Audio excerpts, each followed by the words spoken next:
माईकचा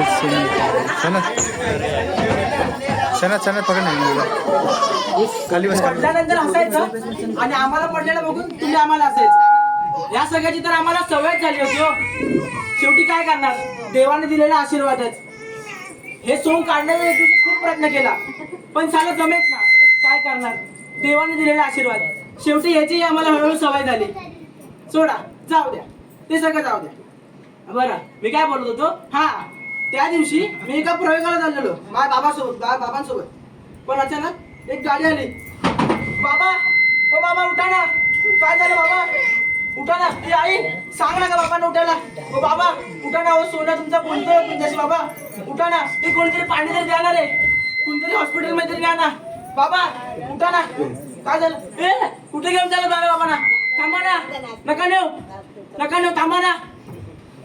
बाबा कुठे गेला बाबा तुम्ही. ना, मी रडणार नाही. आता मी फक्त लोकांना हसवणार. शेवटी काय करणार, देवाने दिलेला आम्हाला आशीर्वादच. शेवटी देवाचंच काम. सांगितलेलं आम्हाला, जिथे जाशील तिथे हसवत ठेवशील, तेच करणार.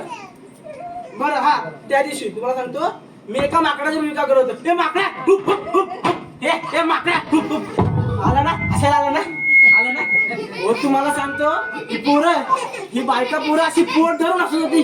पोट धरून त्या म्हाताऱ्यांनी तर काही पडके दात पण दिसत होते हो. मी पण शाना ना, गेलो अशी थाली घेऊन उभं राहिलो. पण साला एक बी माणूस पैसा द्यायला तयार नव्हता हो. एक बी माणूस पैसा द्यायला तयार नव्हता. शेवटी आमची थाली रिकामी ते रिकामीच. अहो, आम्ही हसवायचा धंदा आमच्या पोराबाळांवर करतो. त्या दिवशी एक पोरगा हसत ना, बाळा काय झालं. नाही, असा विचार करू नका की ते बाळ आंधळं होतं. नाही, असा विचार तर अजिबात करू नका की ते बाळ मुक्का होतं. नाही, ते असा विचार करू नका की ते बाळ बहिरं होतं. अहो, जर पोटात दाणं असेल तर ते हसेल ना बिचारं. आमच्या पोटाची खळगी रिकामी ठेवून आम्ही तुम्हाला हसवायचा धंदा करतो ना. मग आमच्या पोटावर पाय दिला तर आमच्या पोटात ढवळत नसेल. जाऊ दे, झालं गेलं, गंगेला मिळालं. बघताय ना, तिथेही गंगेला काही ना काही मिळतंय. सोडा, जाऊ द्या. शेवटी काय, आमचा हसवायचा धंदा. आम्ही हसवणार, गरीब असो की श्रीमंत. हा, ही श्रीमंत माणसं ना लय वंगाळ असतात. तुम्हाला सांगतो, आधी पोट भरून हसतील आणि नंतर पाठ फिरवतील. पण त्याच जागी एखादा गरीब माणूस असेल ना, तर तो निदान टाळ्या तरी वाजवतो. पण या श्रीमंतांना तेही जमत नाही.